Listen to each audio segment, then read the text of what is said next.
అందరికీ నమస్కారం అండి. శైలజ వినిపించే కథల ఛానల్కు స్వాగతం. ఈరోజు మనం జొన్నలగడ్డ లలితాదేవి గారు రచించిన కీర్తిప్రియ అనే నవల నుండి 4వ భాగం వినేద్దాం. ఏది ఇప్పించినా సపరేట్ అన్న విషయం బయటపడకుండా ఉంటే, సపరేట్గా మీరు ఇప్పించగలిగితే నాకు అంత ఆరాటము భయము ఉండవు సరికదా. మాకు ఎంతో మేలు చేసిన వారవుతారు. మీరు ఎక్కడ దిగారు? శశికాంత్ గారి హోటల్ అడ్రస్ తెలుసు, అక్కడికి వెళ్ళి కలుసుకుంటారా ఆయన్ని? అడ్రస్ ఇస్తాను అని అడిగాడు కీర్తినాథ్. కీర్తి క్షణం ఆలోచించి, మిశ్రా ఆయన ఒకచోటే దిగి ఉంటారు. నేను ఇలా వచ్చినట్టు ఆ ఇద్దరికి తెలియకుండా ఉండటమే మంచిది. తర్వాత వీలు చూసి నేను శశికాంత్ గారికి చెప్పుకుంటానులేండి. మరైతే మీరు ఎక్కడ దిగారు? ఒక్కతినే హోటల్లో రూమ్ తీసుకోగల ధైర్యం లేక ఢిల్లీలో మిమ్మల్ని కలుసుకుని వెంటనే వెళ్ళిపోదామనే వచ్చాను. నేను ఫోన్ చేస్తాను, నేను చెప్పిన హోటల్లో దిగండి. అక్కడ మీకు ఏ విధంగానూ లోటు రాదు. ఈ పూటకు మీరు హాయిగా రెస్ట్ తీసుకోవచ్చు. నా ముఖ్యోద్దేశం మిమ్మల్ని కలుసుకోవటం. అది నెరవేరింది. ఏదో రైల్లో పడిపోతే సరిపోతుంది. నేను మీకు రిజర్వేషన్ తెప్పిస్తాను. మీరు హోటల్లో దిగండి. శశికాంత్ గారిని కలుసుకున్నాక మీరు ఏ విషయం తెలియచేస్తాను అన్నాడు కీర్తినాథ్ లేచి నిలబడి. అంటే మీరు ఈరోజు శశికాంత్ గారిని కలుసుకుంటారా? ఈరోజు కానీ రేపు ఉదయం కానీ ఆయనతో మాట్లాడాలనుకుంటున్నాను. రిజల్ట్స్ విని వెళుదురు కానీ అన్నాడు నవ్వుతూ కీర్తినాథ్.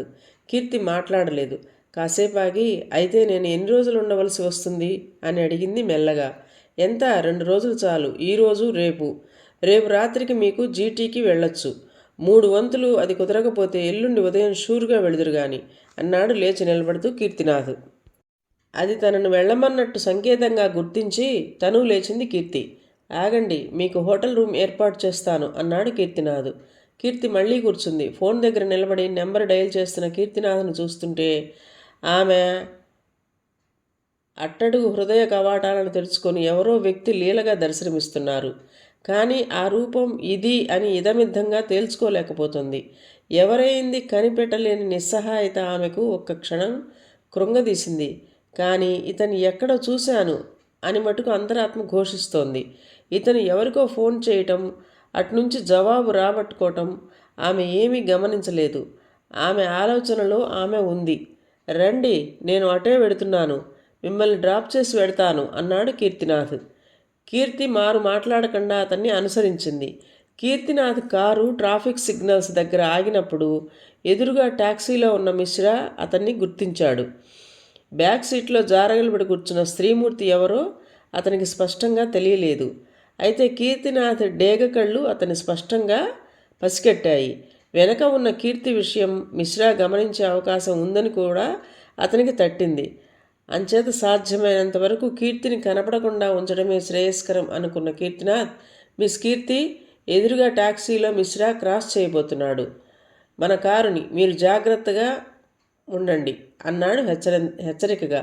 కీర్తి ఒక్క క్షణంలో అలర్ట్ అయింది. కారు, టాక్సీ దారులు మళ్ళాయి అదే క్షణంలో. ఎవరది? కీర్తిలా ఉంది అనుకున్నాడు మిశ్రా ఉలిక్కిపడి. అయినా ఆవిడ గారు ఢిల్లీ రానని తెగేసి చెప్పింది కదా, ఎలా వస్తుంది? అయినా అదే పోలికలు గల ఆమె కీర్తినాథ్ కారులో ఉంది. ఆమె ఎవరు? ఆమె కీర్తినాథ్కి ఏమవుతుంది? అతని భార్య? అతని పియ్యేనా?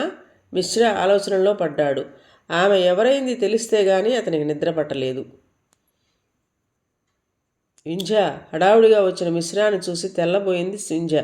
ఏమిటి హడావుడి పడుతున్నారు అని అడిగింది కుర్చీ జరుపుతూ. అబ్బే, హడావుడేం లేదు. నీతో ఒక ముఖ్యమైన పని ఉండి వచ్చాను. చెప్పండి అంది వింజ కుతూహలంగా. మనిద్దరం ప్రారంభించబోతున్న కొత్త బిజినెస్కు విఘ్నేశ్వర పూజ సరిగా జరగలేదు. రికమెండ్ చేయనున్న కీర్తినాథ్ అన్న వ్యక్తి తెగ నీలుగుతున్నాడు. అతన్ని నువ్వు ఒప్పించి ఎలాగైనా మనకి అందులో షేర్ వచ్చేలా చూడాలి అన్నాడు మిశ్రా. సరిగ్గా వివరాలు చెప్పండి. 3 నిమిషాల్లో కార్యం సాధించుకుని వస్తాను. ఆ మాటలకు తృప్తిగా చూశాడు మిశ్రా. అందమైన వింజరూపం అతనికి ఆ క్షణంలో సాక్షాత్తు దేవదానలను సమ్మోహితులను చేసిన మోహినీదేవిలాగానే కనిపించింది. టూకీగానే కీర్తినాథ్ గురించి, తను చేయబోయే బిజినెస్ గురించి చెప్పి కీర్తినాథ్ అడ్రస్ ఇచ్చాడు. అది భద్రంగా దాచుకుంది వింజ. మిస్ వింజ, రాత్రి 9 తర్వాత బయలుదేరు. అతని ఇంటి దగ్గర ఉంటాడు. ఉదయం అయితే 8 లోపే బయటకు చెక్కేస్తాడు అన్నాడు Mishra.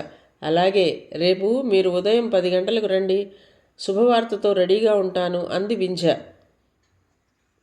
Thank you very much అన్నాడు కాంక్షగా ఆమె కళ్ళల్లోకి చూస్తూ. వింధ్య అది గమనించినట్టే కీర్తినాథ్ అడ్రస్ మరోసారి తీసి చదువుతుంటే ఇక లాభం లేదనిపించి, వస్తాను వింధ్య, మరో వ్యక్తిని కలుసుకోవాలి అంటూ లేచాడు. మంచిది, ఠపీమని వచ్చింది వింధ్య నోటి వెంట. సరిగ్గా రాత్రి 9 దాటిన తర్వాత ఆటోలో బయలుదేరింది వింధ్య కీర్తినాథ్ని కలుసుకోవడానికి. ఆలివ్ గ్రీన్ టిష్యూ చీర, మ్యాచింగ్ బ్లౌజ్, మెడలో ఏమీ లేవు. చేతికి వాచి తప్ప ఏమీ పెట్టుకోలేదు. కుడి చేతి మీద బాగా లేదనిపించి ఒక 2 గ్రీన్ మట్టి గాజులు మాత్రం వేసుకుంది. వింధ్యకి హిందీ బాగానే వచ్చేసింది మాట్లాడటం. వాచ్మెన్ చూసి హిందీలోనే ప్రశ్నించింది కీర్తినాథ్ గురించి. తన పేరు చెప్పి పంపింది అతనికి. లోపలికి వెళ్ళి వింధ్య అన్న ఆమె వచ్చింది అని చెప్పగానే నిర్ఘాంతపోయాడు కీర్తినాథ్. ఈ వింధ్య ఎవరు? తనతో రాత్రి 10ంటికి ఏం పని? నైట్ డ్రెస్లో ఉన్నాడు కీర్తినాథ్. అమ్మా, మీరు లోపలికి రండి అంటూ తీసుకొచ్చి డ్రాయింగ్ రూమ్లో కూర్చోబెట్టాడు వాచ్మెన్. కీర్తినాథ్ లోపల నుంచి వచ్చి సోఫాలో కూర్చున్నాడు. కీర్తినాథ్ని ఒక్క క్షణం రెప్పవాల్చకుండా చూసింది వింధ్య. తెల్లగా, ఆరోగ్యంగా, పొడవుకు తగిన లావుతో టీవీగా ఆకర్షణీయంగా ఉన్నాడు కీర్తినాథ్. కళ్ళకి జోడు పెట్టుకున్నాడు. అతి ప్రశాంతంగా ఉన్న అతని ముఖం చూసి తను వచ్చిన పని నిర్విఘ్నంగా పూర్తి కాగలదనిపించింది ఆమెకు. నమస్కారం ప్రతి నమస్కారాలు అయ్యాయి. నౌకరు టీ తెచ్చాడు. ఇద్దరికీ అందించాడు. తీసుకోండి అంటూ తను టీ త్రాగడం ప్రారంభించాడు కీర్తినాథ్. వింధ్య టీ తాగే వరకు అతను మాట్లాడలేదు. ఖాళీ కప్పు టేబుల్ మీద పెట్టి, ఇప్పుడు చెప్పండి, మీరు ఎవరు, ఏం పని మీద వచ్చారు అని అడిగాడు నిదానంగా. నన్ను మిశ్రా పంపించారు. ఆ మాట వినగానే కీర్తినాథ్ కనుబొమ్మలు కాస్త పైకి లేచాయి. ఏం పని మీద? తాపీగా అడిగాడు. ఆయన పని మీదే. ఆయన అడిగిన ఎనాట్రానిక్స్ జనరల్ కార్పొరేషన్లో అంటూ అర్ధోక్తిలో ఆపేసింది వింధ్య. ఇంచుమించు ఆయన పని పూర్తి అయినట్టే. శశికాంత్ అన్న ఆయన మటుకు అందులో అవకాశం లేదు. అయితే పార్ట్నర్ లేకుండా మిశ్రాయే అంతా పుచ్చుకుంటాడన్నమాట సాలోచనగా అంది వింధ్య. అవును. వింధ్య క్షణం ఆలోచించి, మీరు నాకు ఒక సహాయం చేయగలరా? చెప్పండి. ఆ జరిగేదేదో నా పేరుతో జరగాలి. అందుకు మీ సహాయం కావాలి. మీ పేరుతోనా? అందులో మీరు ఆడవారు. ఆయనతో ఏ బాంధవ్యంగా మీరు పేరు పెట్టించుకుంటున్నారు? కుతూహలంగా అడిగాడు కీర్తినాథ్. మేమిద్దరం బిజినెస్ పార్ట్నర్సం. ఒకప్పుడు ఆయన నన్ను గాఢంగా ప్రేమించానంటూ తిరిగాడు. తర్వాత ఒక ఆమెను పెళ్ళాడట. ఆవిడ ఈయన కంటే 2 ఆకులు ఎక్కువే చదివింది, కానీ తక్కువ కాదు. వాళ్లకున్న ధనకాంక్ష ఇప్పుడు భారతదేశం ఎల్లల్ని దాటిపోయింది. రేపు ప్రపంచమంతా విస్తరించవచ్చు. వారి చేతిలో ఈ విధంగా తిరిగే ధనలక్ష్మి వల్ల మరింత అహంకారులై ఎందరినో బలిగొనే అవకాశాలు, ప్రమాదాలు అధికమయ్యాయి. ప్రజాక్షేమం ఆశించి నేను ఈ మాట అంటున్నాను. దానికి మిశ్రా అంగీకరిస్తే నాకేం అభ్యంతరం లేదు. డైరెక్ట్గా ముందుగా చెప్పాలంటే చెప్పే విధంగా చెబితే తప్ప ఒక పట్టాన చస్తే అంగీకరించడు. అందుకే మీ సహాయం కావాలంటున్నాను. మీ పేరుతో కంటే నా పేరుతో, ఆమె పేరుతో చాలా త్వరగా లభించగలదని మీరు చెబితే చాలు. ఇస్తున్న చెయ్యి మీద పుచ్చుకుంటున్న చెయ్యి అతనిదే కనుక అంగీకరించక తప్పదు. లేకపోతే రాదని చెప్పండి ఖండితంగా. ఇక కిక్కురుమనడు. మీ పేరుతో అది లభించగానే సరిపోదు. ఎన్నో రిస్కులు ఉన్నాయి. మధ్య వస్తుంటాయి. వాటిని పరిష్కరించగల తెలివి, ఏదన్నా కేసులు వస్తే ఎదిరించగల తెగువ, ధైర్యం అన్నీ ఉండాలి. అవి మీకున్నాయో లేవో మీరు పరిశీలించుకోండి హెచ్చరికగా అన్నాడు కీర్తినాథ్. నేను అన్నింటికీ తెగించే ఉన్నాను. కొన్ని ఎదురు దెబ్బలు తిన్నాక కొంతమంది అడుగడుగునా ప్రదర్శించే స్వార్థము, క్రౌర్యము గమనించాక నా మనసు నిజంగా బండబారిపోయింది జవాబిచ్చింది వింధ్య. ఏవో కొన్ని సంఘటనలు ప్రభావం వ్యక్తిగతంగా మీ మీద దెబ్బతీయటం వేరు.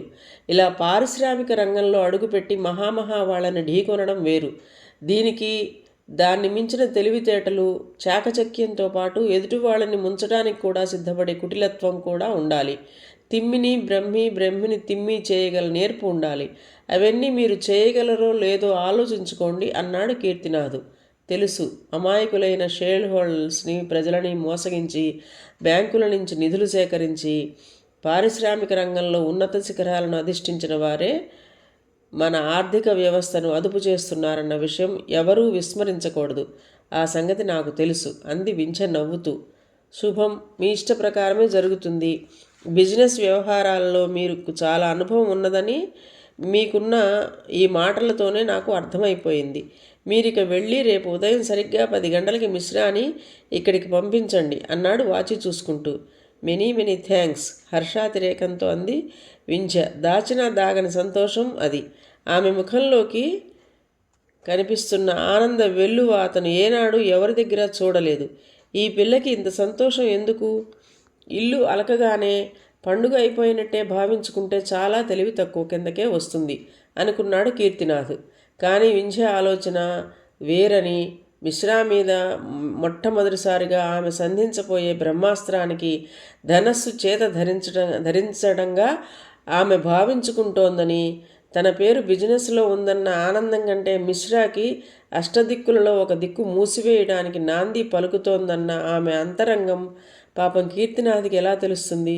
వింధ్య కళ్లకు కీర్తినాథ్ సాక్షాత్తు భగవత్ స్వరూపుడుగా కనిపించగా మనసులోనే అతన్ని శతవిధాలా అభినందించుకుంటూ తన ఇల్లు చేరింది. తన పని ఇంత తేలిగ్గా అవుతుందని ఆమె ఊహించలేదు. కీర్తినాథ్ మాటల్లోని నిజాయితీ ఆమెకు కొండంత బలాన్ని ప్రసాదించింది. కీర్తినాథ్ ఆమె వెళ్ళాక చాలాసేపు అలాగే కూర్చుండిపోయాడు.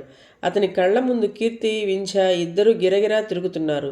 కేవలం తనకు వచ్చిన పీడగలను పట్టుకొని అంత దూరం నుంచి పడుతూ లేస్తూ తన యజమాని క్షేమం కోసం పరుగులెడుతూ వచ్చిన కీర్తి తన బిజినెస్ పార్ట్నర్గా స్వీకరించమని మిశ్రాని ఎదురు దెబ్బతీయాలని తాపత్రయంతో రాత్రి 10ంటికి ధైర్యంగా వచ్చిన వింధ్య, ఓ మై గాడ్, ఏం ఆడవాళ్ళు! చివరికి ఈ ఆడవాళ్ల మధ్య తన ఇరుకున పడడు కదా అనుకున్నాడు సాలోచనగా.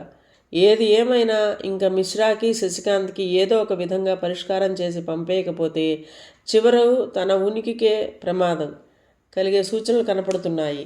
తన జాగ్రత్తలో తను ఉండడం ఎంతైనా అవసరం అనుకున్నాడు కీర్తినాథ్. వాచి చూసుకుంటూ టెలిఫోన్ అందుకున్నాడు. ముందు మిశ్రా శశికాంత్లు ఎలా ఉన్నారో తెలుసుకోవాలి. ఇప్పుడు అక్కడ డ్యూటీలో చేరే అతను తనకు తెలుసు, అతన్ని అడిగితే సరిపోతుంది అనుకుంటూ నెంబర్ డయల్ చేశాడు హోటల్కి. హలో అవతల నుంచి వినపడింది. అది గుర్తించి, మాట్లాడేది మహేష్ శర్మేనా అని అడిగాడు కీర్తినాథ్. అవును, మీరెవరు? నేను కీర్తినాథ్ని మాట్లాడుతున్నాను. మీరా సార్, నమస్కారం. ఏం కావాలి సార్? ఎంతో వినయంగా అడిగాడు Mahesh. Mishra room number, Shashikant room number చెప్పి, ఆ ఇద్దరు ఉన్నారో లేరో, ఉంటే ఏం చేస్తున్నారో నువ్వు జాగ్రత్తగా ఎంక్వైరీ చేసి నాకు 5 నిమిషాల్లో తెలియచేయాలి. లైన్లోనే ఉంటాను అన్నాడు కీర్తినాథ్. మహేష్ శర్మ ఆ పనిలోనే నిమగ్నమయ్యి సరిగ్గా 5 నిమిషాల్లో సేకరించాడు. మిశ్రా గదికి తాళం వేసింది సార్. శశికాంత్ గారు మటుకు మెలకువగా ఉండి ఏదో పుస్తకం చదువుకుంటున్నారు. ఐసి, మిశ్రా ఎన్నింటికి వస్తాడో నోట్ చేస్తావా? ఆగండి సార్, ఇప్పుడే ట్యాక్సీ దిగుతున్నాడు అన్నాడు మహేష్. థ్యాంక్స్ అంటూ ఫోన్ పెట్టేశాడు కీర్తినాథ్. ఇంకా తూర్పు రేఖలు శాంతం విచ్చుకోకముందే శశికాంత్ రూమ్లో ఫోన్ మోగింది. ఫోన్ శబ్దం విని చటుక్కున లేచి కూర్చున్నాడు శశికాంత్. హలో అన్నాడు ఫోన్ నెంబర్ అందుకొని. నేను కీర్తినాథ్ని మాట్లాడుతున్నాను. మీరు 1 గంటలో నా దగ్గర ఉండగలరా? కీర్తినాథ్ పేరు వింటూనే ఎగిరి గంతు వేశాడు శశికాంత్. అతను పడిగాపులు పడిందే అందుకు. తప్పకుండా అంటూ జవాబిచ్చి ఫోన్ పెట్టేసి గబగబా దంతధావన కార్యక్రమాలు ముగించుకొని ట్రిమ్గా తయారై రూమ్కి తాళం వేస్తూ మిశ్రా రూమ్ కేసి చూశాడు. మిశ్రా ఇంకా లేచినట్టు లేదు. లిఫ్ట్లో కిందకి దిగి బయటకు వచ్చి అటుగా పోతున్న ఆటోను ఆపి ఎక్కి కూర్చున్నాడు. సరిగ్గా గంటలో కీర్తినాథ్ ఎదురుగా కూర్చున్నాడు శశికాంత్. అతన్నే ఒక క్షణం పరీక్షగా చూశాడు కీర్తినాథ్. చెప్పవలసి వస్తే శశికాంత్ అందగాడే. ఎవరినైనా ఇట్లే ఆకర్షించగల రూపం అతనికి భగవంతుడు ప్రసాదించాడు. టిఫిన్ కాఫీలు తీసుకువచ్చి అందించాడు నౌకరు.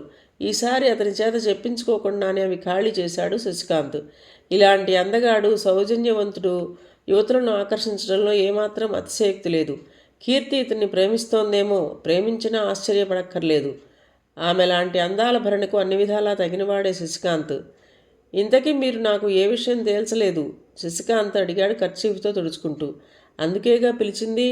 మీరు నా మాట మీద గౌరవం ఉంచితే ఆ ఎనాట్రానిక్స్తో మీరు విత్డ్రా చేసుకోవడం, మీరు కావాలంటే వేరే ఏర్పాటు చేస్తాను. కీర్తినాథ్ శాంతం చెప్పకుండానే అందుకున్నాడు శశికాంత్.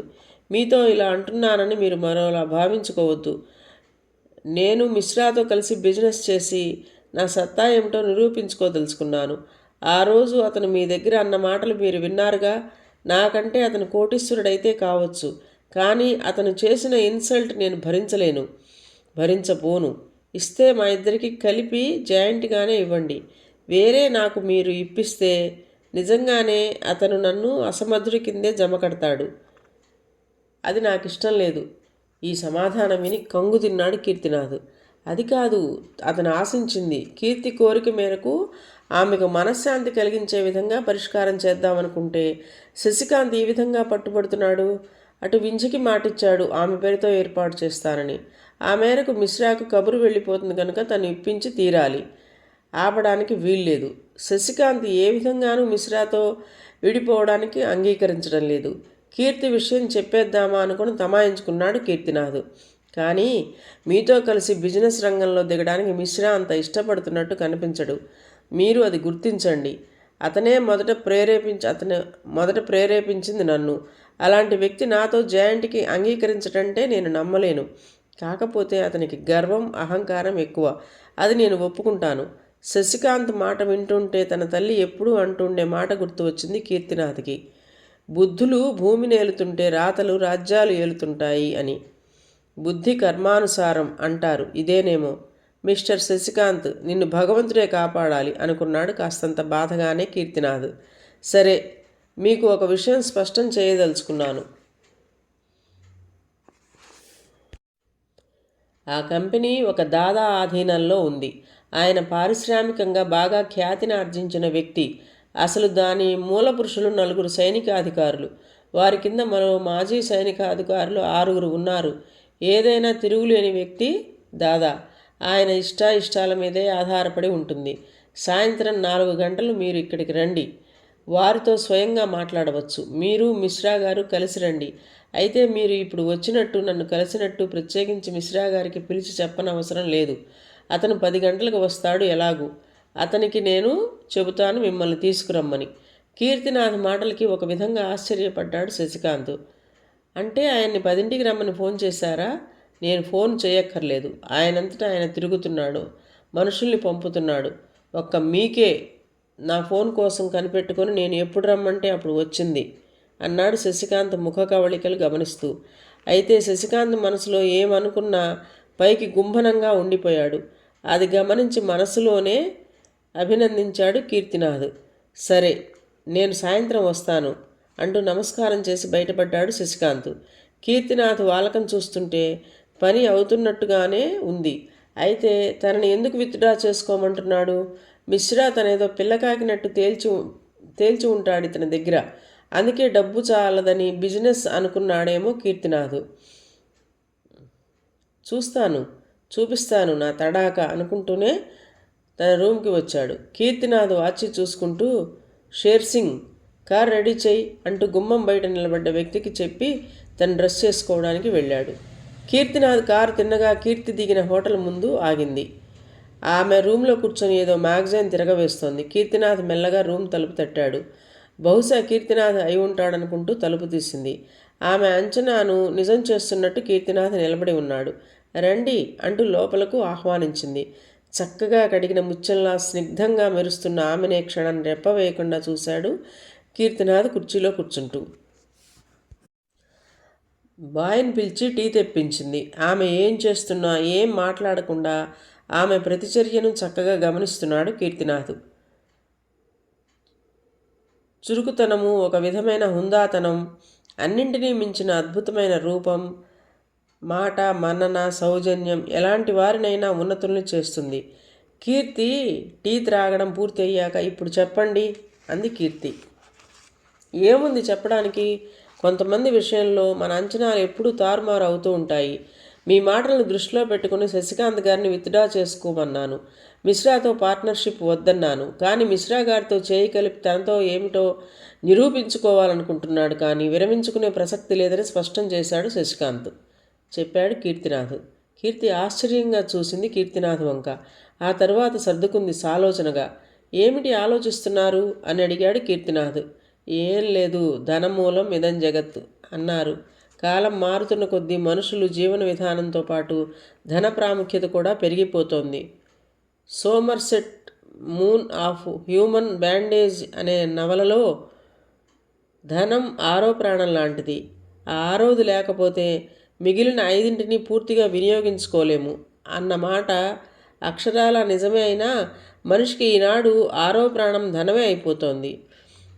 దానికి శశికాంత్ గారు కూడా నిదర్శనమే కదా అని కీర్తి మామూలుగానే అన్నా దాని వెనుక ఉన్న బాధను సులభంగానే పసిగట్టాడు కీర్తినాథ్. ఆయనకి ధనం మీద కంటే తన శక్తిని ప్రదర్శించుకోవాలన్న కోరికే అధికం. కీర్తినాథ్ సర్దుతున్నట్లు అన్నాడు. ఏరా అయితేనే పళ్ళు ఊడగొట్టుకోవడానికి. ధనం అయినా ఒకటే, బలం అయినా ఒకటే, వద్దన్నది చేయదలిచినప్పుడు. మీలాంటి మేధావి పక్కనుండగా ఆయనకేమీ లోటు ఉండదు. మీరు అనవసరంగా దిగులు పడుతూ కూర్చోకుండా మిశ్రా ఎత్తులకు ఎప్పుడూ పై ఎత్తులు వేస్తుండండి. జయం మీ దగ్గరే ఉంటుంది మందహాసం చేశాడు కీర్తినాథ్. పరిస్థితులు మన చేయి దాటిపోయాక అంతకంటే ఏం చేయగలంలేండి అని క్షణం ఆగి, అయితే నేను వెళ్ళిపోవచ్చుగా అంది కీర్తి. శశికాంత్ గారు సాయంత్రం 4 గంటలకు ఒక మీటింగ్లో పాల్గొంటారు. మీరు అనుమతిస్తే మీరిలా వచ్చారని చెబుతాను. అసలు ఉదయమే చెప్పేద్దాం అనుకున్నాను, కానీ మీ పర్మిషన్ లేకుండా మీరు వద్దు అన్నప్పుడు చెప్పడం బాగుండదని ఊరుకున్నాను అన్నాడు కీర్తినాథ్. కీర్తి ఒక క్షణం ఆలోచనలు పడి, ఆ విషయం నేను ఆలోచించి మీకు సరిగ్గా 3 గంటలకు ఫోన్ చేస్తాను. అంతవరకు మీరు తొందరపడకండి. పడడానికి నాకు టైం లేదు. వాళ్లతో మళ్ళీ మాటలు సాగేది సాయంత్రం 4 గంటలకే అంటూ లేచాడు కీర్తినాథ్. మీరు ఉంటారుగా 3ంటికి? ఇదిగో నా ఫోన్ నెంబరు అంటూ అందించాడు కీర్తినాథ్ తన విజిటింగ్ కార్డుని.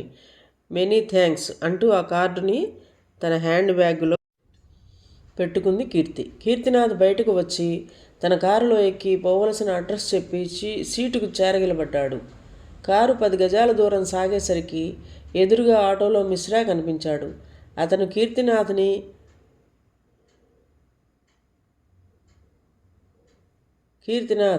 అతన్ని స్పష్టంగా గమనించారు. అయితే ఆ రెండు దాటుకుంటూ వెళ్ళిపోయాయి, ఎవరిని ఎవరు విష్ చేసుకోవడానికి వీలు లేకుండానే.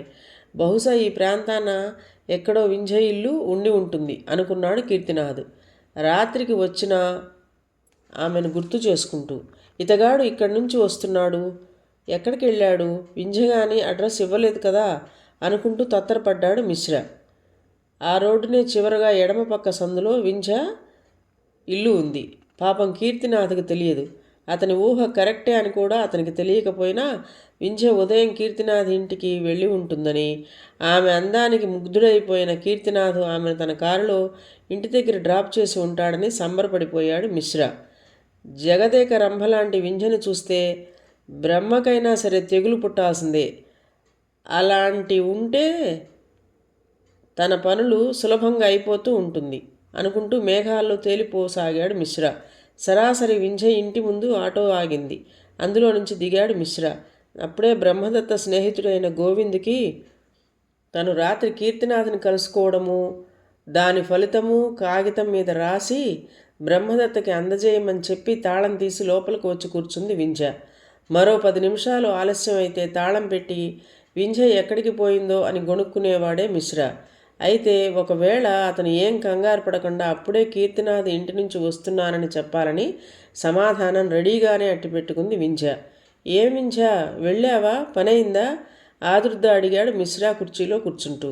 బాగుంది, మీరు నన్ను పంపడము పని అవకపోవడమునా? మిమ్మల్ని సరిగ్గా 10 గంటలకి తన దగ్గరికే రమ్మన్నాడు కీర్తినాథ్. ఆ మాటలు అంటూనే ఆమె ఎత్తి గిరాగిరా తిప్పాడు మిశ్రా. నాకు తెలుసు నువ్వెంత ఘటికిరాలివో, అందుకే నేను నా పార్ట్నర్గా చేసుకున్నాను అన్నాడు మిశ్రా ఆనందంగా పొంగి పొరలిపోతూ ఉండంగా. వింజ నవ్వి ఊరుకుంది.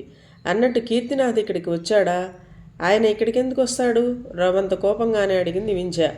అబ్బే అది కాదు, నిన్ను దింపడానికి కారులో వచ్చాడేమో అనుకున్నా. అతను రోడ్డు మొదట కనిపిస్తే. బాగుంది, వాళ్ళకి పనులు ఎటుపక్క ఉంటే అటుపక్కకి వెళతారు. నా ఇల్లు ఇక్కడుందని ఆయనకేం తెలుసు? సర్లే కోపగించుకోకు మిశ్రా బతిమాలుకున్నాడు. మన మాటలకేం కానీ ముందు మీరు కీర్తినాథ్ గారి దగ్గరికి వెళ్ళిరండి, టైం అవుతోంది అంది వాచి చూసుకుంటూ. ఇంకా టైం ఉందిలే అంటూ జేబులో నుంచి 2 100 కాగితాలు తీసి, నా పని సానుకూలం చేసినందుకు నా చిన్న బహుమతి అన్నాడు మిశ్రా. ఇప్పుడు ఇది ఇచ్చినందుకు ఆ తర్వాత తప్పకుండా చింతిస్తావు అనుకుంటూనే అందుకుంది వింజ. శారీ కొనుక్కో వింజ, సాయంత్రం మనం పార్టీ చేసుకుందాం కాంక్షగా ఆమె కళ్ళలోకి చూస్తూ అన్నాడు మిశ్రా. పార్టీకేం, మనం ఇప్పుడైనా చేసుకోవచ్చును, ముందు మీరు అగ్రిమెంటు అవ్వండి అంది వింజ. నీలో ఆ పట్టుదలే నన్ను ఆకర్షించేది వింజ. అనుకున్న పని అయ్యేదాకా ఏదీ ముట్టవు అంటూ ఓ అభినందన పడేసి బయటకు నడిచాడు మిశ్రా. మిశ్రా కీర్తినాథ్ దగ్గరికి వచ్చేసరికి అతని కోసమే కనిపెట్టుకుని కూర్చున్నాడు Keerthinath. Please be seated. Mishra అతి బుద్ధిమంతుడిలా కూర్చున్నాడు. మీ విషయం దాదాగారికి చెప్పాను. సాయంత్రం 4 గంటలకి శశికాంత్ గారిని తీసుకుని మీరు ఇక్కడికి రండి. అంతా కలిసి నా కారులో వెళదాము. ఆయనతో నేరుగా మాట్లాడవచ్చు అన్నాడు కీర్తినాథ్. శశికాంత్ని కూడా తీసుకురండి అన్నందుకు మనసులో ఏమనుకున్నా పైకి నవ్వు ప్రదర్శించక తప్పలేదు మిశ్రాకి. ముందు దాదాగారి దర్శనం లభిస్తోంది కదా అని ఆనందపడిపోయాడు. పోతే ఇంకొక విషయం, షేర్లు మీ పేరు కంటే మీ పార్ట్నర్ వింజగారి పేరున ఉండటం ఉత్తమం, ఉత్తరోత్తర మీకు లాభదాయకం. అంచేత ఆమె పేరు పెట్టండి చల్లగా బాణం వదిలాడు కీర్తినాథ్. ఆ మాటకు కంగు తిన్నట్లయింది మిశ్రాకి. ఏదో గూడుపుటాన్ని చేసి వింజ తన పేరును లాగేస్తోందని మనసులో సెగలిపోయాడు. సంతోషం గాలి తీసిన బెలూన్ అయింది. ఏదో వాటిని బుట్టలో పెట్టి సంపాదించవే అంటే తన పేరు పెట్టుకోవాలని చూస్తుందా అనుకుంటూ పళ్ళు కొరుక్కున్నాడు మంటగా. ఇవన్నీ చాలా సులభంగా గ్రహించాడు కీర్తినాథ్. సాయంత్రం మీరు వస్తూ వింజగారిని కూడా తీసుకురండి. దాదాగారికి చూపించి ఆయన ఎవరి పేరుతో ఇస్తానంటే వారి పేరుతో తీసుకోండి. ఇందులో నాకేం ఒరిగేది లేదు. ఇప్పటికే మార్కెట్ పోటీలో మీరు నిలబడాలంటే ఇంతకంటే మార్గం లేదు. ఆ తర్వాత మీ ఇష్టం వచ్చిన దాదా మీకు వ్యతిరేకంగా ఆన్సర్ చెప్పినా నాదేం పూచీ లేదు. నిక్కచ్చగా అని వాచి చూసుకున్నాడు కీర్తినాథ్. అతని వాచి చూసుకోవడం అంటే అవతల వ్యక్తిని వెళ్ళమనే అర్థం. అది గ్రహించి బయటికి వచ్చేశాడు మిశ్రా. సరిగ్గా 3 గంటలకు ఫోన్ చేసింది కీర్తినాథ్కి. మీకు చాలా పంక్చువాలిటీ ఉంది అన్నాడు కీర్తినాథ్ ఫోన్లో నవ్వుతూ. మీకు మటుకు తక్కువేముంది, నా ఫోన్ కోసం రెడీగా ఉన్నారుగా. కీర్తి జవాబుకు మళ్ళీ నవ్వాడు కీర్తినాథ్. మీకు దివ్య దృష్టి ఏదో ఉందని మీరు వచ్చినప్పుడే అనుకున్నాను. ఇంతకీ మీరు ఏం చెప్పదలుచుకున్నారు? నేను శశికాంత్ గారిని సింగిల్గా కలుసుకోవాలనుకుంటున్నాను. మంచిదే, కానీ సాయంత్రం 5 గంటల వరకు మీకు సింగిల్గా దొరకరు, జంట మిశ్రా గారితో తప్ప. ఇద్దరూ అంత ఎడబాయకుండా ఎక్కడికి వెడతారట? ఎనాట్రానిక్ కార్పొరేషన్ అధికారి దాదాగారి సమక్షంలో మీటింగ్లో పాల్గొంటారు. అయితే వారిని ఎప్పుడు కలుసుకోవచ్చు అని అడిగింది కీర్తి. సాయంత్రం 6 గంటలకు ఇండియా గేట్ దగ్గరకు మీరు వస్తే శశికాంత్ గారిని నా కారులో తీసుకుని వస్తాను అన్నాడు కీర్తినాథ్. మెనీ థ్యాంక్స్, సరిగ్గా 6 గంటలకల్లా ఇండియా గేట్ దగ్గర ఉంటాను అంటూ ఫోన్ పెట్టేసింది కీర్తి. రకరకాల ఆలోచనలు కీర్తిని ఈగల్లా ముసురుకుంటున్నాయి. తను ఇంత దూరం కష్టపడి వచ్చింది, ఏం సాధించగలిగింది? ఇప్పుడు శశికాంత్ తను ఆఫీసు వదిలి వచ్చినందుకు ఏమంటాడో? మిశ్రాతో బిజినెస్ తప్పదనే చెబుతున్నాను. చివరకు అది ఏ విధంగా పరిణమిస్తుందో పరాత్పరుడికే ఎరుక. కీర్తి ఇలా ఆలోచనల్లో ఉంటే వింజ దగ్గరకు వచ్చాడు మిశ్రా. నీ పేరుతో బిజినెస్ పెడతాననే చెప్పాను కదా, నువ్వు ఇంతలోనే వెళ్ళి కీర్తినాథ్కి చెప్పుకొని నీ పేరును ఏర్పాటు చేసుకోవడం దేనికి? తీక్షణంగా అడిగాడు. నా పేరుతో బిజినెస్ కావాలని నేను మిమ్మల్ని ఏనాడో అడగలేదు. మీరు బిజినెస్ పార్ట్నర్షిప్ అంటూ నన్ను ప్రలోభ పెట్టారు, లెటర్ రాశారు, సరేనన్నారు. అన్నీ మీ పేరునే ఉంటే ఇన్కమ్ ట్యాక్సులకే సరిపోతుంది. అంచేత నా పేరున ఉండటం మంచిది అని కీర్తినాథ్ గారు అనుకున్నారేమో నాకు తెలియదు.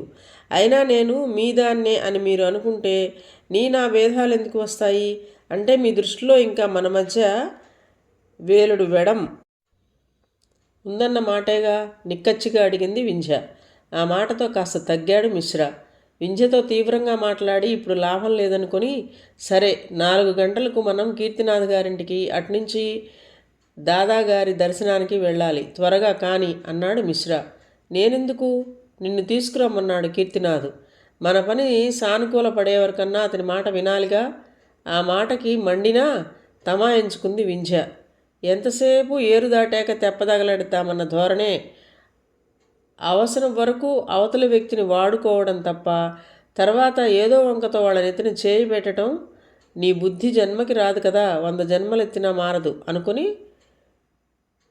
మనసులో మండుతుండగా, అలాంటి వాళ్లతో మనకి అవసరం ఎప్పుడూ ఉంటుంది. ఈ ఒక్కదానితోనే మనం చేతులు కట్టు కూర్చోం కదా. దయచేసి ఎప్పుడూ ఆయన్ని వదులుకోకండి. ముందు ముందు ఇంకా ఏం పని పడుతుందో అతనితో అంది వింధ్య హెచ్చరికగా. ఆ మాటలో చాలా నిజం ఉందని గ్రహించాడు మిశ్రా.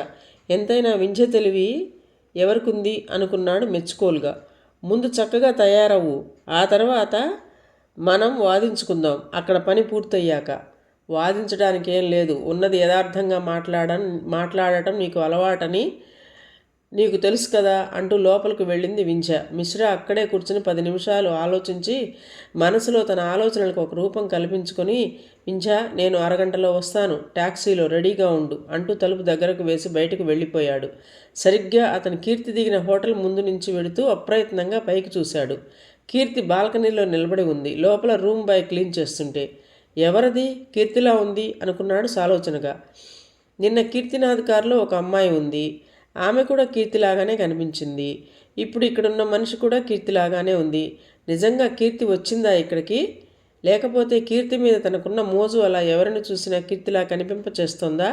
కీర్తి అయితే శశికాంత్ రూమ్లో ఉండాలి కదా, సింగిల్గా మరో హోటల్లో ఎందుకుంటుంది? చటుక్కున మరో విషయం అతనికి గుర్తుకొచ్చింది. ఉదయం కీర్తినాథ్ కారు ఇటే వచ్చిందని, 2-2-4 అనుకున్నా, 2 పక్కనే 2 చేర్చి 22 అనుకున్నా, మొత్తం కూడితే అదైనా 4 అవుతుంది.